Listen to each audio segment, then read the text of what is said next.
guys, welcome to how to get more website clicks from TikTok to your website.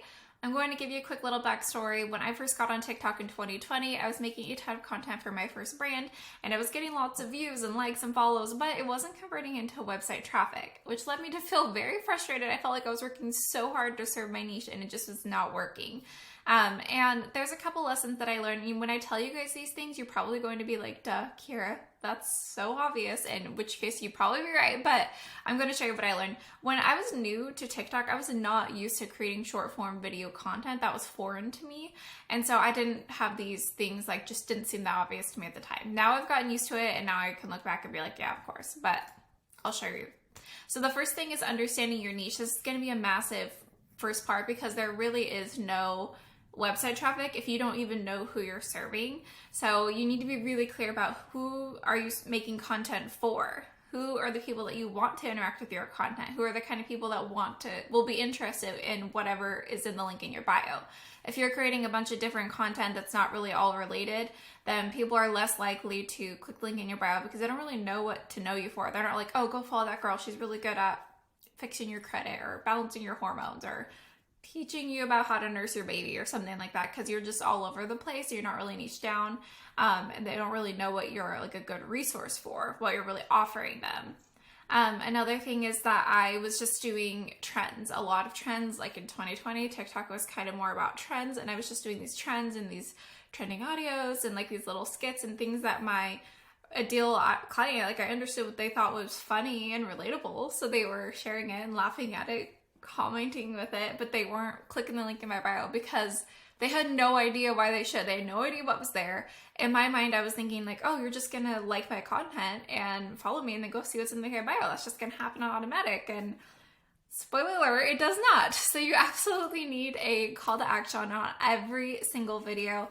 This was the big mistake that I had when I first started, because when you're not used to short form video content, at least for me, it felt really weird to be like, hey guys, thank you so much. Hit the follow button and click the link in my bio. Like, that felt really weird and foreign to me. And so I never had a call to action on my videos. So I was making really good content, but nobody was going to the link in my bio because they had no idea why they should, or that I even wanted them to, or what was there.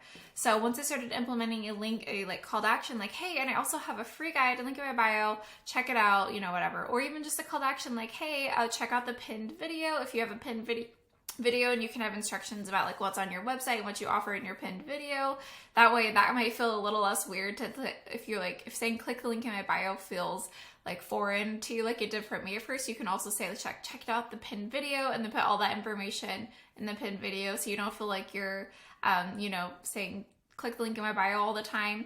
And then also you want to offer something of value, typically for free, in the link in your bio, so that way it's a win-win and they get there and they're like, oh yeah, I can totally use this information right now, it's free, and they feel like it was like a win. You got the website click, they got something for free, and then typically once they've clicked on your website, they're more likely to come back and purchase from you if you are offering something for sale as well.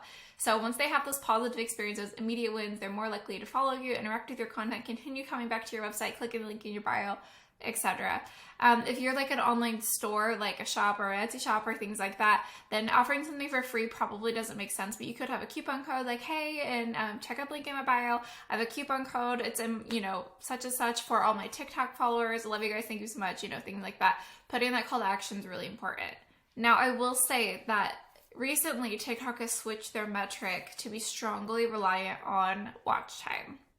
So if you see the very last part of your video for your call to action, like I typically do, people are not making that far into your video and then they just click off of your video right when you get to the call to action. And so a new method that a lot of people are implementing, that I'm going to start implementing, is you do your hook. So like whatever your video is about, like I'm going to show you 5 tips to get better, more pins on Pinterest or something like that. That would be like a hook. And then you would go into, if this is helpful, I'd love for you to hit the follow button, or be sure to check out that free resource in my bio or whatever, and then go into the informational part. That way people get longer watch time because they're watching longer to get to the good part, and then they're also hearing the call to action before the end where they're not clicking away. So those are some things that I felt like are really helpful that I wish I'd known at first. Be very intentional about your call to action and using that accordingly in order to actually get the website traffic. Let people know what's in the link in your bio. Click the link in my bio for what? let them know. And then be sure to provide a lot of value. If it makes sense, try to have a lead magnet, something for free or a coupon code or things like that. And then people will be even more likely to go click. If you're like, oh, there's something free there, then they're even more likely to go check it out. So, and then a lot of times, like, I'll click on someone's link in bio to like, they'll be like, oh, I have this, you know, $5 code, and I'll go in their shop, and then I'll end up spending way more time there and like buying a bunch of things that I didn't even know I wanted, but she got me to the website with a call to action. So those are my tips. I hope this helps. Let me know if you guys have any question. I love talking about this. I love social media. I love content. I love TikTok. So I'm happy to answer all the questions. And yeah, we're in this together.